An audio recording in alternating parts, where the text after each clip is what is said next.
Hello everyone. As you all aware, we had started Medicinal and Toilet Preparation Act 1955.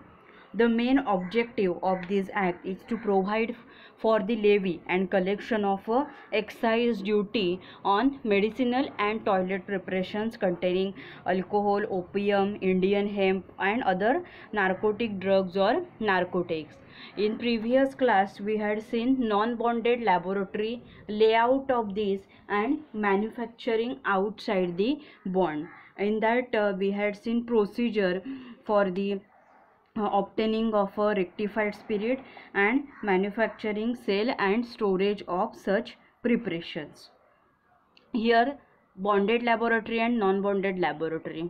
So in the case of bonded laboratory, manufacturing and this means for the manufacturing here that duty doesn't paid on the procurement of alcohol, and in case of a non-bonded laboratory there is duty how to paid at the means when there is a procurement of alcohol.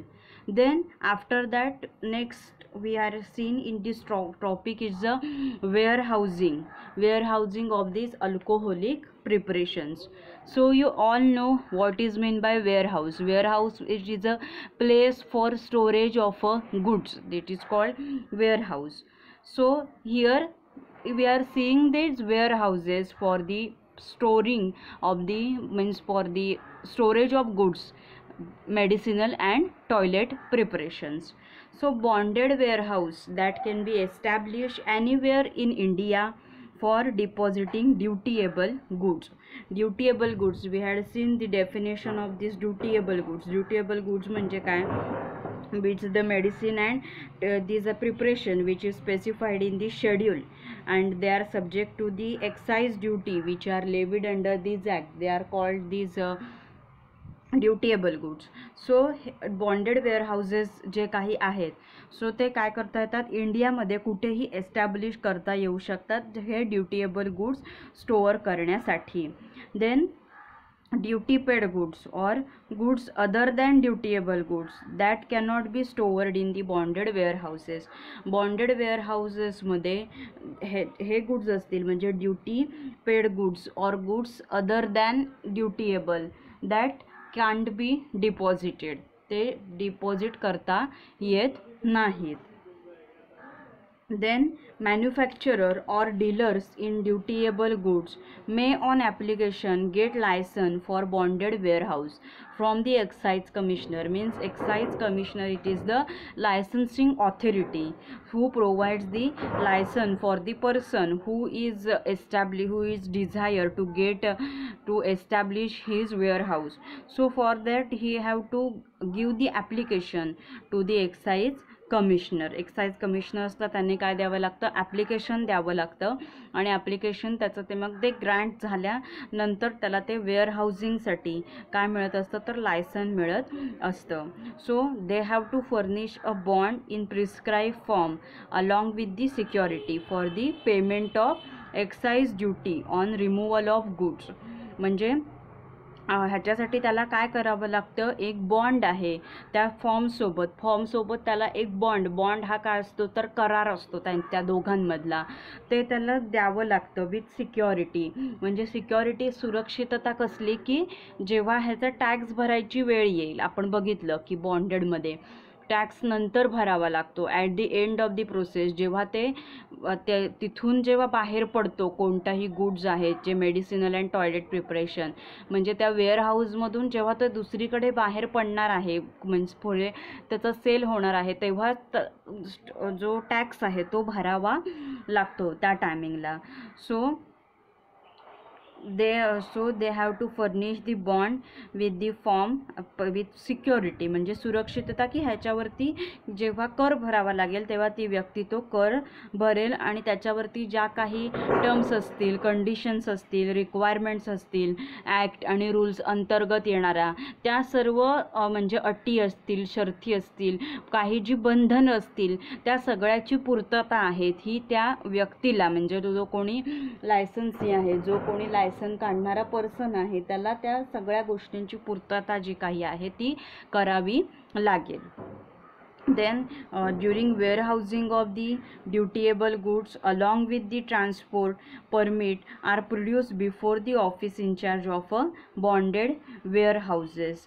म्हणजे warehousing करत असताना ड्युटिएबल गुड्सचं किंवा त्याचा transport करत असताना office in-charge जे असेल bonded वेअरहाऊसचा त्यांची अनुमती लागत असते. Then this before warehousing the dutiable goods they are way म्हणजे वेअरहाऊसिंगमध्ये म्हणजे ते स्टोरेज करण्याच्या अगोदर ते जे गुड्स असतील त्यांचं अगोदर वे केलं जातं, त्यांच्यावरती टॅक्स जो काही आहे तो लावला जातो. That is assess by the officer incharge and entries thereof. And त्या जे एंट्री आहेत म्हणजे वेअरहाऊसिंगमध्ये ते गुड्स आहेत ह्या कधी आलेल्या आहेत that is recorded in a duly maintain register. ते स्पेसिफिक त्याची नोंदणी ठेवावी लागते. रजिस्टरमध्ये नोंदणीसाठी जे सेपरेट बुक असतं त्याच्यामध्ये त्याची नोंदणी आहे ही करावी लागते. आणि ड्युली मेंटेन्ड असतं ते रजिस्टर म्हणजे ऑफिस इन्चार्जसुद्धा ते मेंटेन करत असतात आणि लायसन्सी आहे त्याने सुद्धा ते मेंटेन करायचं असतं जे रजिस्टर असतं ते. Then here goods can be warehoused for maximum 3 years or more as allowed by excise commissioner. goods जे काही आहेत सो वेअरहाऊसिंगचा म्हणजे स्टोरेजचा पर्टिक्युलर जो पिरियड असतो हा पिरियड असतो 3 इयर्सचा किंवा त्याच्यापेक्षा जास्त सुद्धा असू शकतं जर एक्साईज कमिशनरने जर तेवढं अलाव केलं त्याच्यापेक्षा जास्त तर तो जास्त सुद्धा असू शकतो. सो हे काय आहे वेअरहाऊसिंग केलं जातं अल्कोहोलिक प्रिपरेशनचं.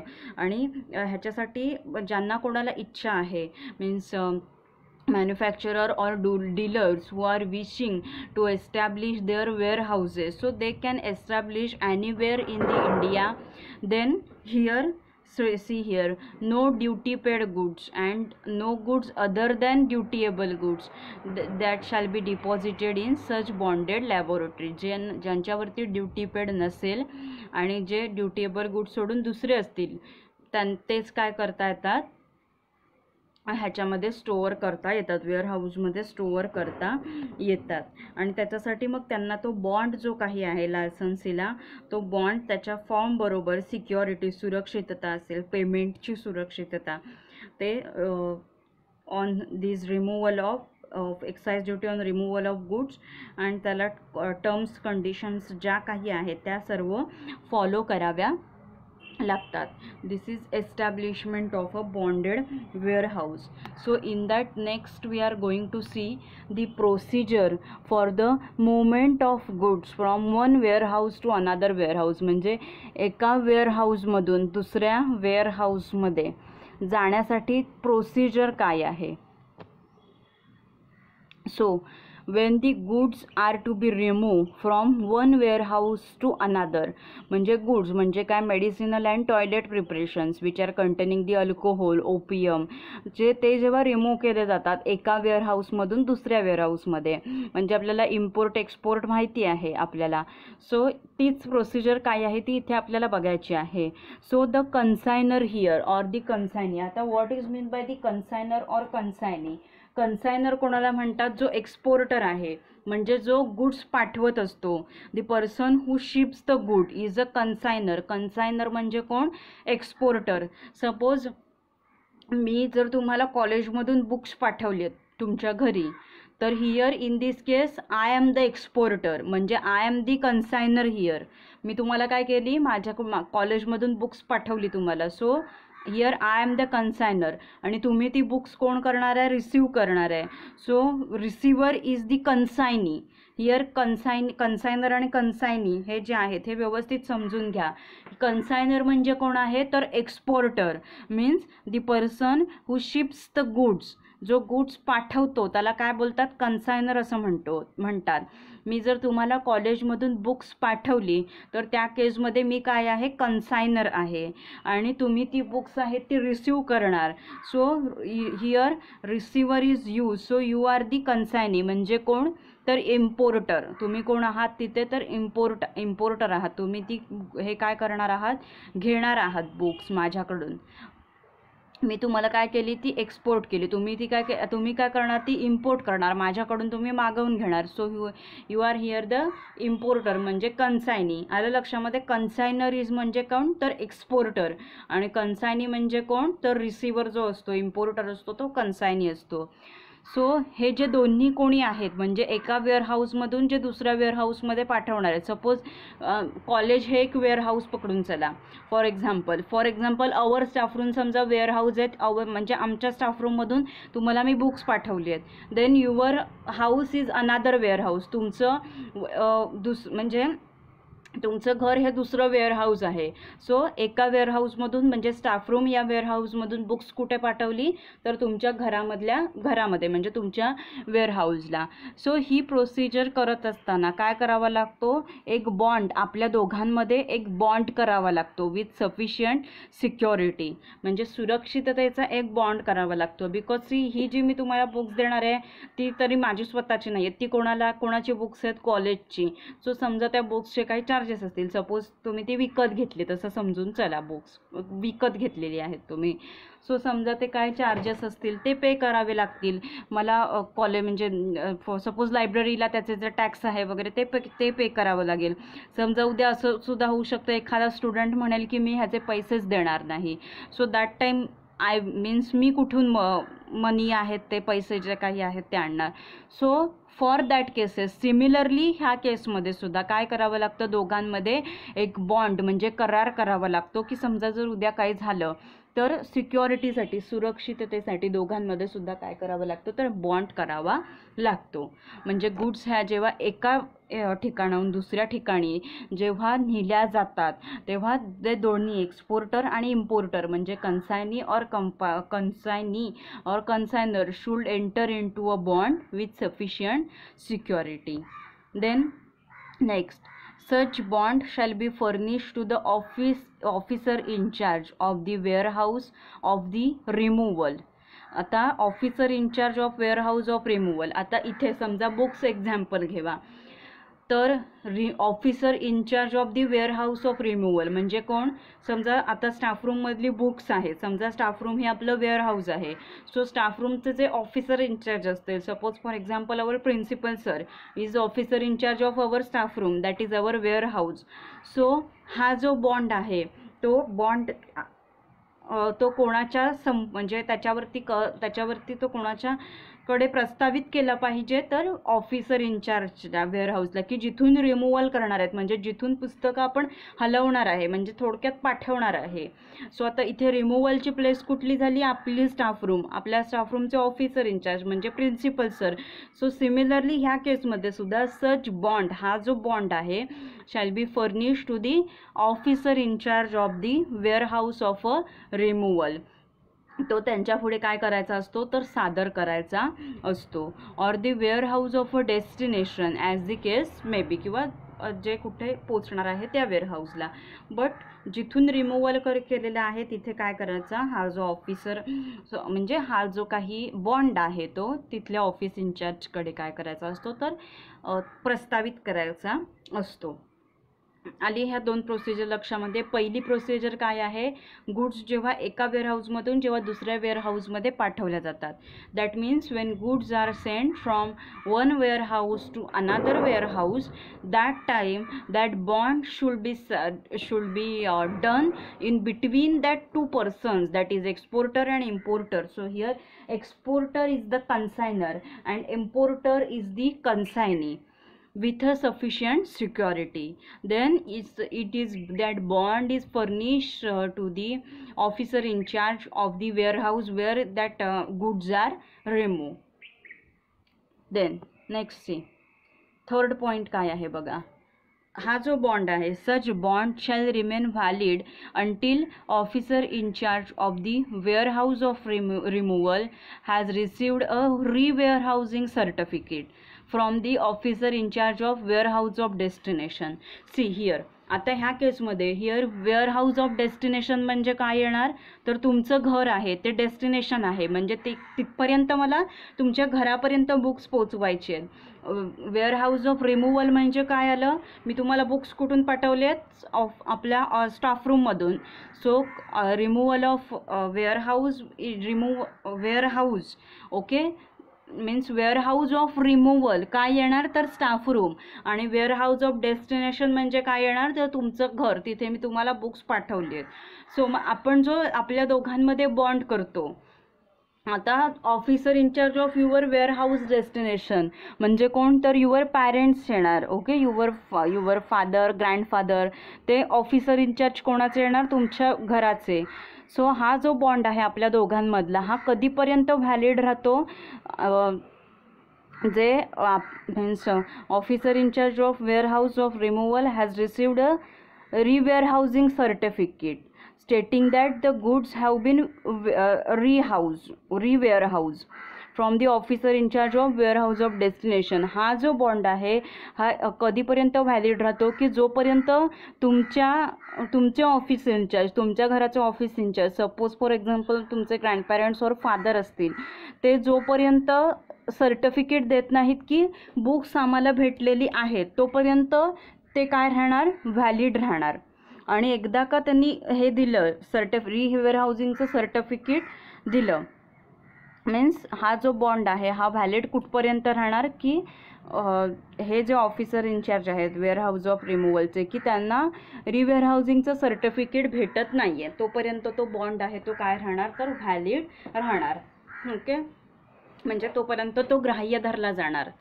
हा हे जे बॉन्ड आपण दोघांमध्ये केलेला असतो तो व्हॅलिड कुठपर्यंत राहणार, तर जे त्यांना म्हणजे सपोज प्रिन्सिपल सरांना काय मिळालं, office incharge of my warehouse म्हणजे कोण, प्रिन्सिपल सर येणार. स्टाफ रूमचे ऑफिस इन्चार्ज कोण, प्रिन्सिपल सर, तिथून मी तुम्हाला बुक पाठवली आहेत. सो प्रिन्सिपल सरांना काय मिळालं, समजा तुमच्या घरातून तुमच्या पॅरेंट्सकडून, तुमचे फादर आहेत त्यांच्याकडून लेटर मिळालं की yes book have been received. Okay, means that is re-warehouse म्हणजे माझ्याकडून तुमच्याकडे बुक काय केलेली आहेत, गेलेली आहेत. हे सर्टिफिकेट जोपर्यंत मिळत नाही तोपर्यंत तो बॉन्ड काय आहे, तर व्हॅलिड म्हणून कन्सिडर केला जातो. आलं लक्षामध्ये, हा जो बॉन्ड आहे तो काय राहतो, तर व्हॅलिड राहतो. वेअर हाऊस ऑफ डेस्टिनेशन म्हणजे तुमचं home, then warehouse of removal म्हणजे आवर स्टाफ रूम, देन मी तुम्हाला माझ्या स्टाफ रूममधून बुक्स काय केलेली आहेत, सेंड केलेली आहेत. त्याच्या अगोदर आपण दोघांनी एकमेकांमध्ये बॉन्ड केलेला आहे. तो बॉन्ड कुठपर्यंत व्हॅलिड राहणार, जोपर्यंत माझ्या वेअर हाऊसचे ऑफिस इन्चार्ज आहेत म्हणजे प्रिन्सिपल सर, त्यांना तुमच्या ऑफिस इन्चार्जकडून म्हणजे तुमचे जे पॅरेंट्स आहेत त्यांच्याकडून जोपर्यंत रिवेअर हाऊसिंगचं सर्टिफिकेट भेटत नाही आहे, की गुड्स रिसिव्ड झालेल्या आहेत, हे सर्टिफिकेट जोपर्यंत भेटत नाही आहे तोपर्यंत तो बॉन्ड काय राहत असतो, तर व्हॅलिड राहत असतो. Then next C, fourth point काय आहे, दी कन्सायनर. कन्सायनर म्हणजे कोण, एक्सपोर्टर म्हणजे पाठवणारा, मीन्स मी तुम्हाला बुक्स पाठवलेली आहेत. Okay, so consignor should make an application in triplicate for removal of a goods from one warehouse to another warehouse. म्हणजे आता कन्सायनर मला काय करावे लागतात, ती ॲप्लिकेशनच्या 3 कॉपीज बनवाव्या लागतात हे गुड्सच्या रिमूव्हलसाठी, एका वेअरहाऊसकडून दुसऱ्या वेअरहाऊसकडे, कोणाकडे, to the officer in-charge of the warehouse, together with other necessary information as the excise commissioner may require at least 24 hours before the removal of goods. मला 3 कॉपीज ज्या काही आहेत त्या ॲप्लिकेशनच्या मला बनवाव्या लागतात. त्याच्यातली मला ऑफिसर इन्चार्जला वेअरहाऊसच्या 1 कॉपी द्यावी लागते. देन अजून नेसेसरी इन्फॉर्मेशन जी लागते ॲज एक्साइज कमिशनरला काय लागते ह्या सगळ्याची, मीन्स वेअरहाऊसिंग करत असू जेव्हा ही मेडिसिनल अँड टॉयलेट प्रिपरेशन्स आहेत, ही ह्याचं ट्रान्सफर करत असताना किंवा ट्रान्सपोर्ट करत असताना, तर रिमूव्हल ऑफ गुड्स म्हणजे एका गोदामातून दुसऱ्या गोदामात वस्तू पाठवण्याच्या 24 तास अगोदर एक्साईज कमिशनरला काय लागते, ह्या सगळ्याची इन्फॉर्मेशन आहे ही द्यावी लागते. 24 तास अगोदर ही इन्फॉर्मेशन द्यायची. नंतर 24 तास झाल्यानंतरच मग रिमूव्हलची जी प्रोसेस आहे ती स्टार्ट करायची असते. सो कन्सायनर म्हणजे जो एक्सपोर्टर आहे ह्या केसमध्ये त्याला काय द्यावं लागतं, तर 3 कॉपीजमध्ये ॲप्लिकेशन आहे हे त्याला द्यावं लागतं. To whom officer in charge of the warehouse and अजून त्याच्यासोबत त्याला दुसरी इन्फॉर्मेशन जी काही आहे मीन्स एक्साईज कमिशनरला जी इन्फॉर्मेशन लागते 24 hours before removal of goods, ती इन्फॉर्मेशनसुद्धा त्याला काय करावी लागते, तर फिलअप करावी लागते. आणि 3 कॉपीज आहेत ॲप्लिकेशनच्या त्या त्याला प्रिपेअर कराव्या लागतात. Then next point, the officer in charge shall take account of the goods and send the duplicate copy after giving the remark of the removal to the officer in charge of warehouse of destination. म्हणजे काय, officer in charge पहिलं warehouse म्हणजे समजा our staff room is warehouse is my warehouse. Okay, so officer in charge म्हणजे principal sir आहेत, ते काय करतात, बुक्स कुठली दिलेली आहेत त्याचे काय जे काही आहे आता मी 3 कॉपीज बनवते, त्यातली एक कॉपी मी काय करते मीन्स प्रिन्सिपल सर जे काही आहेत ते ऑफिसर इंचार्ज आहेत माझ्या वेअरहाऊसचे, त्यांना देते मी. आणि दुसरी जी कॉपी असते ती प्रिन्सिपल सरांनी वेअरहाऊस ऑफ डेस्टिनेशन म्हणजे तुमचं जे होम आहे तिथे सेंड करायची असते.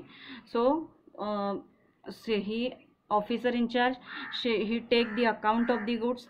They have to check that everything, that is quantity, its quality, and also whether paper quantity and actual quantity is match or is incorrect or not, is match or not, and send the duplicate copy after giving remark for removal to the officer in charge of the warehouse of destination. आणि ही जी दुसरी copy आहे ती पहिल्या officer इन्चार्जने म्हणजे पहिल्या वेअरहाऊसचे जे officer in-charge आहेत so त्यांनी त्याच्यावरती रिमार्क लिहायचा असतो, म्हणजे शेरा लिहायचा असतो की these goods are ready for the removal. इथून गुड्स ह्या हलवण्यासाठी सुरक्षित आहेत आणि तुम्ही ते तुमच्याकडे कलेक्ट करू शकता.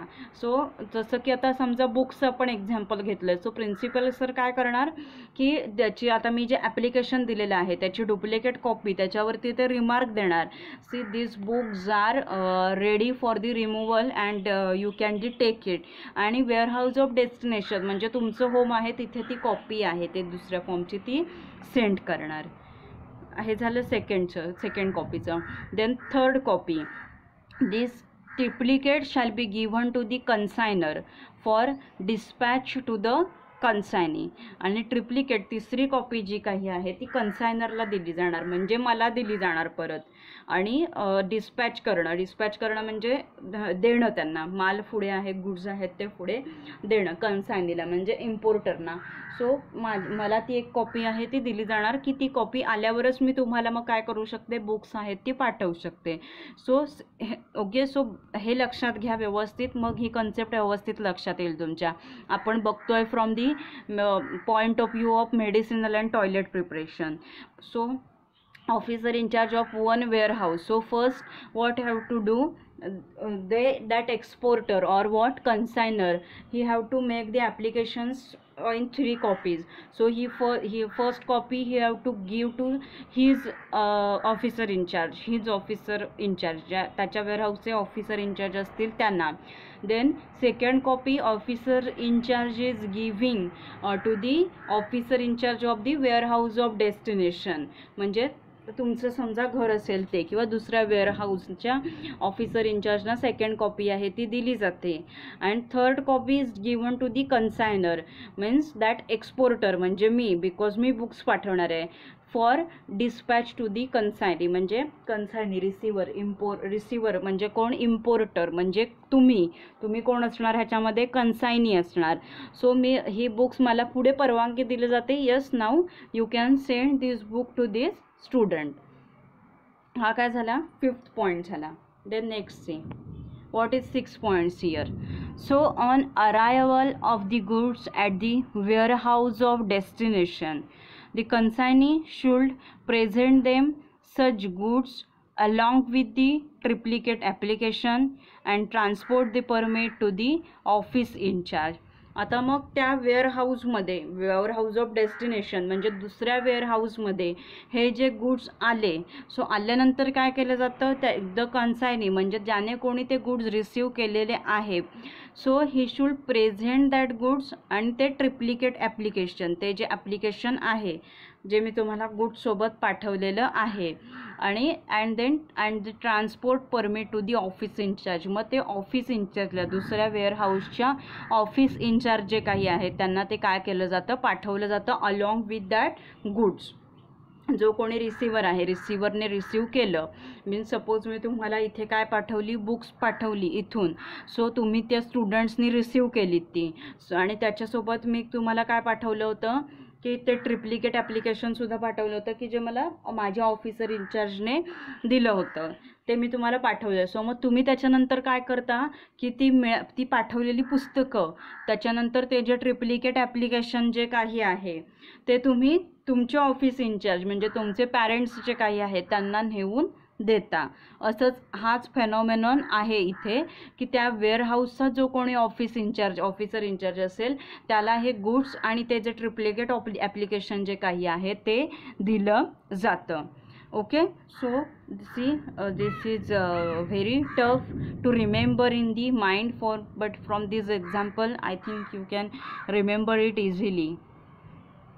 Then he shall take the account of the goods and complete the re-warehousing certificate on the duplicate. आता डुप्लिकेट कॉपी पाठवलेली असते कोणी माझ्या म्हणजे प्रिन्सिपल सरांनी अगोदर डुप्लिकेट कॉपी पाठवलेली असते. सो त्याने त्या म्हणजे तुमचे जे पेरेंट्स आहेत त्यांनी त्या गुड्स आहेत ह्या चेक करायच्या आणि रिवेअरहाऊसिंगचं सर्टिफिकेट आहे ते काय करायचं, कंप्लीट करायचं. Certificate on the duplicate and the triplicate application and return the duplicate to the officer in charge of the warehouse of the removal and triplicate to the consignee for dispatch to the consigner. आता ह्याच्यानंतर इथे बघा इथे काय procedure झाली. आता for एक्झाम्पलवरून लक्षात घ्या, goods म्हणजे बुक्स आहेत ती तुम्हाला मिळाली, तुम्ही तुमच्या पॅरेंट्सकडे नेलीत books.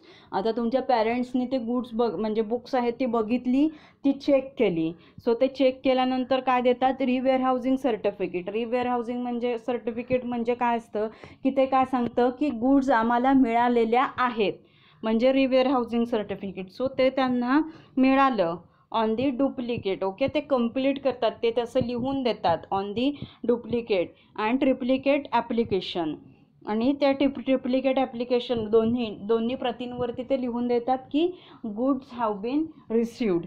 Then after that what is done, आणि जे डुप्लिकेट ॲप्लिकेशन आहे ते ऑफिसर इन्चार्ज ऑफ द पहिलं वेअरहाऊस आहेत की जिथून गुड्स आहेत ह्या आपल्याकडे आलेल्या आहेत, त्यालाच म्हणतात की वेअरहाऊस ऑफ रिमूव्हल. रिमूव्हल म्हणजे काय तर निघणं, तिथून काढून घेणं, तिथून त्या गुड्स आलेल्या आहेत. So return the duplicate to the officer in-charge of warehouse of removal. आणि ट्रिप्लिकेट जे काही आहे म्हणजे तिसरी कॉपी जी काही आहे ती कोणाला दिली जाते, ह्याला दिली जाते इम्पोर्टरला म्हणजे रिसिवर म्हणजे स्टुडंट्सना दिली जाते. आणि स्टुडंट्सना काय सांगितलं जातं परत, म्हणजे तुम्हाला तुमचे पॅरेंट्स काय सांगतात की तुम्ही आता हे परत माझ्याकडे आणून द्या. Okay, means dispatch to the consignor. Here consignor म्हणजे कोण आहे, मी आहे, एक्सपोर्टर, बिकॉज मी तुम्हाला बुक्स पाठवलेली आहेत. सो ते तुम्ही काय करता, परत माझ्याकडे पाठवून देता. अशी काय आहे प्रोसिजर आहे. Then the consignor shall present such triplicate copy of the application with the warehousing certificate. मग कन्सायनर म्हणजे मी काय प्रेझेंट करते, तुम्ही मला जी दिलेली कॉपी आहे आणि वेअरहाऊसिंग सर्टिफिकेट आहे to the officer in-charge of his within 19 days of the issue of transport permit to him. म्हणजे मला हे सर्टिफिकेट मिळाल्यानंतर 90 दिवसाच्या आत मी काय करणार, हे ऑफिसर इन्चार्ज ऑफ म्हणजे आता मी बुक्सचं एक्झाम्पल सांगितलं. सो मी प्रिन्सिपल सरांना मग काय नेऊन देते की ही ट्रिप्लिकेट कॉपी आणि जे वेअरहाऊसिंगचं सर्टिफिकेट आहे ते काय करते, मी त्यांना नेऊन देते विदिन 19 days. 19 daysच्या अगोदर, 19 days of the issue of the transport permit to him. 19 डेजच्या अगोदर मी काय करत असते, त्यांना हे सर्टिफिकेट जे काही आहे ते नेऊन देत असते. ओके, सो ही काय आहे, सिम्पल प्रोसिजर आहे ही ह्याची. That is the procedure for the removal of goods from one warehouse to another warehouse. Okay, so परत बघूया पहिलं काय काय केलं जातं इन सिम्पल मराठीमध्ये मी तुम्हाला सांगते, बिकॉज स्क्रीनवरती इंग्लिशमध्ये ते तुम्ही इझिली रीड करू शकता. पहिल्यांदा काय केलं जातं, गुड्स आहेत एका वेअरहाऊसमधून जेव्हा दुसऱ्या वेअरहाऊसमध्ये काय करायच्यात, जेव्हा ट्रान्सफर करायच्यात किंवा रिमूव्ह करायच्यात, किंवा तेव्हा काय केलं जातं, त्या दोघांमध्ये म्हणजे जो पाठवणारा आहे आणि जो ते घेणारा आहे या दोघांमध्ये एक बॉन्ड केला जातो, दोघांमध्ये एक करार केला जातो. देन हा जो बॉन्ड आहे, जिथून वस्तू पाठवणार आहे, सो त्यांच्यासमोर काय करायचा असतो, प्रस्तावित करायचा असतो. देन हा जो बॉन्ड आहे दोघांमध्ये केलेला, तो कुठपर्यंत ग्राह्य धरला जातो, की जोपर्यंत रिवेअरहाऊसिंगचं सर्टिफिकेट येत नाही, ज्यांना आपण गुड्स पाठवलेले आहेत त्यांच्याकडून रिवेअरहाऊसिंगचं सर्टिफिकेट येत नाही, तिथपर्यंत तो बॉन्ड जो आहे तो ग्राह्य धरला जातो. देन नेक्स्ट, नंतर कन्सायनर जो काही आहे म्हणजे एक्सपोर्टर आहे, तो 3 फॉर्म म्हणजे ॲप्लिकेशन करतो 3 फॉर्ममध्ये. सो त्याच्यातली फर्स्ट कॉपी आहे तो त्याच्या ऑफिसर इन्चार्ज आहे त्यांना देतो. आणि एक्साईज कमिशनरला सुद्धा हे काय करावं लागतं, रिमूव्हलच्या अगोदर काही अवर्स त्यांना हे कळवावं लागतं. देन नेक्स्ट, हा जो ऑफिसर इन्चार्ज आहे, ओके, ते काय करतात, he take that account of good, आणि जी डुप्लिकेट कॉपी आहे सो त्याच्यावरती ते रिमार्क देतात रिमूव्हलचा, आणि ते डुप्लिकेट कॉपी वेअरहाऊस ऑफ डेस्टिनेशनचे जे कोणी ऑफिसर इन्चार्ज आहेत त्यांना पाठवतात. ही झाली दुसरी कॉपी. त्याच्यानंतर तिसरी कॉपी आहे. तिसरी कॉपी आहे ही कोणाला दिली जाते, कन्सायनरला. कन्सायनर जे कोणी आहेत म्हणजे एक्सपोर्टर पाठवणारे, सो त्यांना तिसरी कॉपी दिली जाते डिस्पॅच करण्यासाठी, म्हणजे माल पुढे डिस्पॅच करण्यासाठी त्यांना ती तिसरी कॉपी आहे ती दिली जाते. देन नेक्स्ट, मग जिथे गुड्स पाठवायचे आहेत, समजा देवरुखवरून गुड्स पाठवायचे आहेत राजापूरला, सो मग जे राजापूरचं काय आहे वेअरहाऊस आहे तिथे गुड्स आहेत त्या गेल्या. देन त्याच्यानंतर मग तिथला कन्सायनी म्हणजे कोण, रिसिवर गुड्स घेणारा, तो त्या गुड्स त्याच्यानंतर ते ट्रिप्लिकेट ॲप्लिकेशन ते कोणाला देतो, त्या वेअरहाऊसच्या ऑफिस इन्चार्जला. मग ते ऑफिस इन्चार्ज जे आहेत ते चेक करतात. त्याच्यानंतर मग त्या डुप्लिकेट कॉपीवरती वेअरहाऊसिंग सर्टिफिकेट आहे हे प्रिपेअर करतात, आणि ट्रिप्लिकेट ॲप्लिकेशनवरती सुद्धा गुड्स रिसीव्ह झाल्या म्हणून. आणि मग ते काय करतात की हे जे रिवेअरहाऊसिंग सर्टिफिकेट आहे हे ऑफिसर इन्चार्ज आहेत की ज्यांच्याकडून गुड्स आलेल्या आहेत त्यांना ते पाठवलं जातं. आणि जी तिसरी कॉपी आहे ती जो कन्सायनी म्हणजे ज्याने कोणी रिसीव्ह करून घेतलेला आहे तो परत इकडे ह्याला पाठवतो, कन्सायनरला, ज्याने कोणी आपल्याला पाठवलेलं आहे त्याला पाठवतो म्हणजे एक्सपोर्टरला. देन त्यानंतर कन्सायनर जो कोणी आहे म्हणजे एक्सपोर्टर, ही जी ट्रिप्लिकेट कॉपी आहे ॲप्लिकेशनची आणि वेअरहाऊसिंगचं सर्टिफिकेट आहे ते आपल्या स्वतःच्या जो वेअरहाऊसिंगचा ऑफिसर इन्चार्ज आहे त्याच्याकडे सबमिट करायची असते within 19 days of the issue of the transport permit to him. 90 दिवसाच्या आत ते जे काही झालेलं असेल त्याला सर्टिफिकेट मिळालेलं असेल ते त्याने 90 दिवसाच्या आत त्यांना काय करायचं असतं तर सबमिट करायचं असतं of the transport permit to him. Okay, so this is the procedure for the removal of the goods from one warehouse to another warehouse. Okay, so try to understand it, listen it carefully, listen it again and again. Thank you so much for fully watching this video. Happy learning, stay safe. If you have any difficulty you can ask me anytime.